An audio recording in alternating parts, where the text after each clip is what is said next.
Side खबरों के लिए सब्सक्राइब करें फ्लेम मीडिया और उसके बाद बेल आइकन को प्रेस करें ताकि सबसे पहले आपको मिले एक्सक्लूसिव खबरें।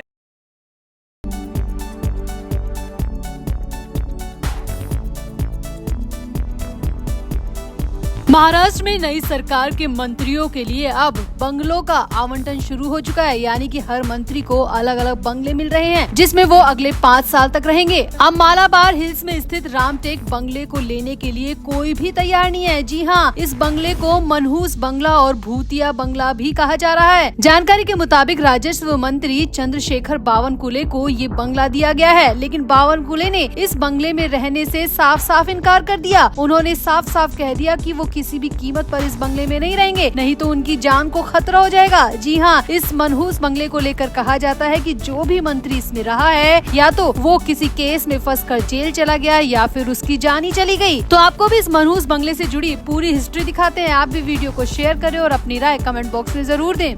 तो देवेंद्र फडणवीस ने सरकार के विभाग बंटवारे के बाद सभी मंत्रियों को बंगला भी आवंटित कर दिया है, जिसके बाद मुंबई के सियासी गलियारे में रामटेक बंगला एक बार फिर से सुर्खियों में आ गया। सरकार की तरफ से ये बंगला कद्दावर मंत्री चंद्रशेखर बावनकुले को दिया गया है, लेकिन बावनकुले ने इसमें रहने से साफ मना कर दिया। सामने आया कि बावनकुले ये बंगला लेना ही नहीं चाहते। बावनकुले ने साफ साफ कह दिया कि उन्हें मरना नहीं है, वो अपने घर में रह लेंगे, लेकिन इस बंगले में किसी भी कीमत पर नहीं रहेंगे। तो मुंबई के सबसे पॉश इलाके में मालाबार हिल्स की गिनती होती है और इसी मालाबार हिल में ये रामटेक बंगला स्थित है। यहाँ आपको बता दें, मालाबार हिल को मुंबई की रानी भी कहा जाता है। मालाबार हिल में फिल्म इंडस्ट्री और देश के बड़े बड़े उद्योगपतियों का घर है। यहीं पर स्टेट बैंक ऑफ इंडिया के चेयरमैन का भी घर है। राज्य के राज्यपाल के लिए भी यहाँ घर बनाया गया है और रामटेक बंगला भी मालाबार हिल में स्थित है। साल 2010 में 43 लाख रुपए खर्च कर इस बंगले को सजाया गया था। तब ये बंगला खूब सुर्खियों में आया था। ये बंगला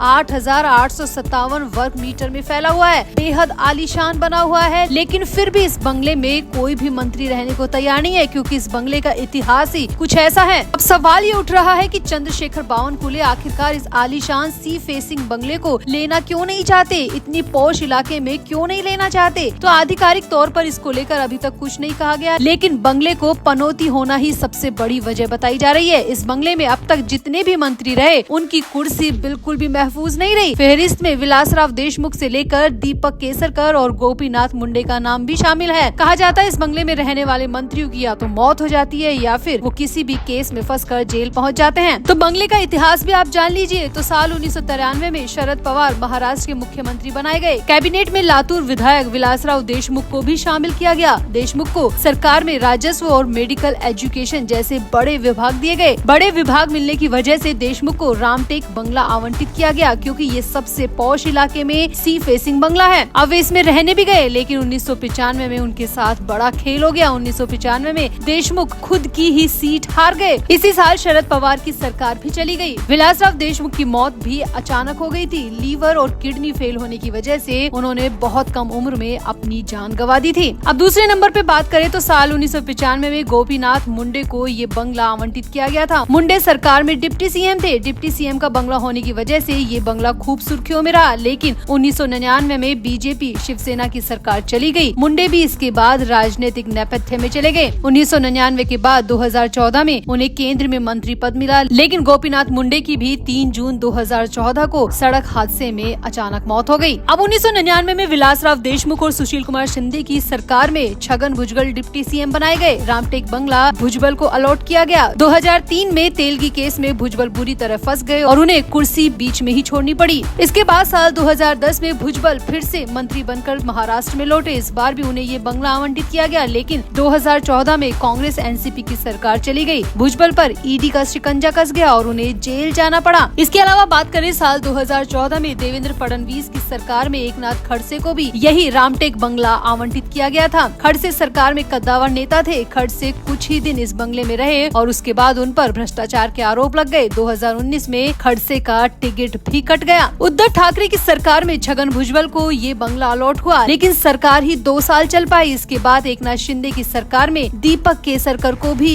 रामटेक बंगला ही दिया गया। शिवसेना के फायर ब्रांड नेता केसरकर विधानसभा चुनाव जीतने के बाद भी फडणवीस कैबिनेट में शामिल नहीं किए गए, इसीलिए इस बंगले को कहीं न कहीं पनौती और मनहूस बंगला कहा जाता है। अब चर्चा है कि चंद्रशेखर बावनकुले इसी वजह से इस बंगले में शिफ्ट नहीं होना चाहते। उनको डर है या तो उनकी जान चली जाएगी या फिर उनसे मंत्री पद छिन जाएगा। इसीलिए खबरें आ रही है कि बावनकुले ये बंगला मंत्री पंकजा मुंडे से बदलना चाहते हैं। अगर सब कुछ ठीक रहता है तो पंकजा मुंडे को ये बंगला अलॉट किया जा सकता है, क्योंकि पंकजा मुंडे के पिता गोपीनाथ मुंडे भी इसी बंगले में रहे थे और कहीं न कहीं पंकजा का इस बंगले से इमोशनल कनेक्शन भी हो सकता है। इसीलिए हो सकता है कि बावनकुले पंकजा मुंडे के साथ अपना ये बंगला बदल ले। आपको बता दें, पंकजा मुंडे विधान परिषद की सदस्य है, जिन्हें फडणवीस कैबिनेट में ओबीसी और महिला कोटे से शामिल किया गया है। पंकजा के पास पर्यावरण और पशु कल्याण विभाग है। फिलहाल ये तो सामने नहीं आया कि पंकजा मुंडे इस बंगले में रहेंगी या नहीं रहेंगी, लेकिन ये साफ हो चुका है कि बावनकुले इस रामटेक बंगले में रहने को बिल्कुल भी तैयार नहीं है। तो ये पोश बंगला, सी फेसिंग बंगला किसी भी मंत्री को रास नहीं आ रहा है, क्योंकि सबको अपनी जान और पद गंवाने का डर सता रहा है। तो आपका रामटेक बंगले के इस इतिहास को लेकर क्या कहना है? आप भी अपनी राय कमेंट बॉक्स में जरूर दें और वीडियो को भी शेयर करें।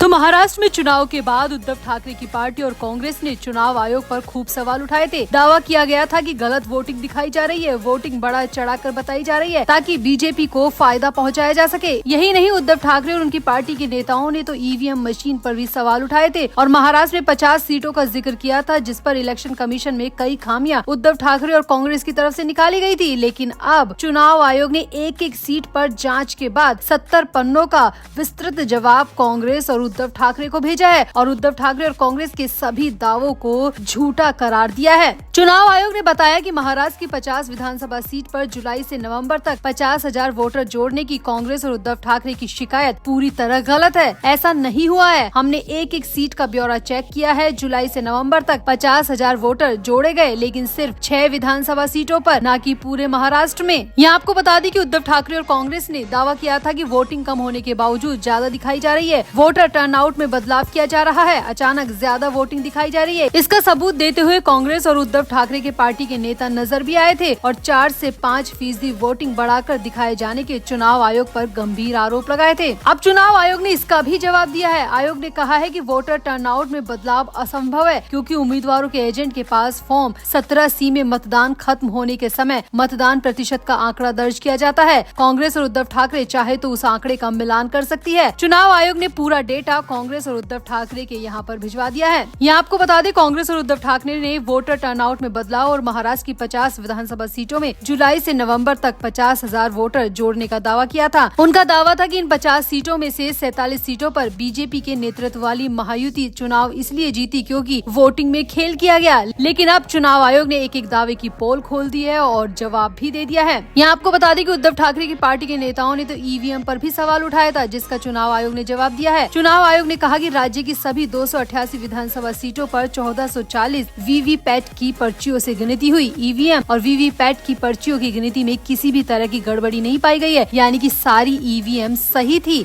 अब चुनाव आयोग ने पूरा जवाब कांग्रेस और उद्धव ठाकरे को भिजवा दिया है, जिसके बाद कांग्रेस और उद्धव ठाकरे की पार्टी के नेताओं की बोलती पूरी तरह बंद हो जाना तय है और ये भी तय है कि वो जिंदगी में किसी भी चुनाव पर, चुनाव आयोग पर या फिर ईवीएम पर सवाल नहीं उठा पाएंगे, क्योंकि उन्हें अब चुनाव आयोग की तरफ से करारा तमाचा जो मिला है। तो आपका चुनाव आयोग के इस कदम पर क्या कहना है? आप भी अपनी राय कमेंट बॉक्स में जरूर दें और वीडियो को भी शेयर करें।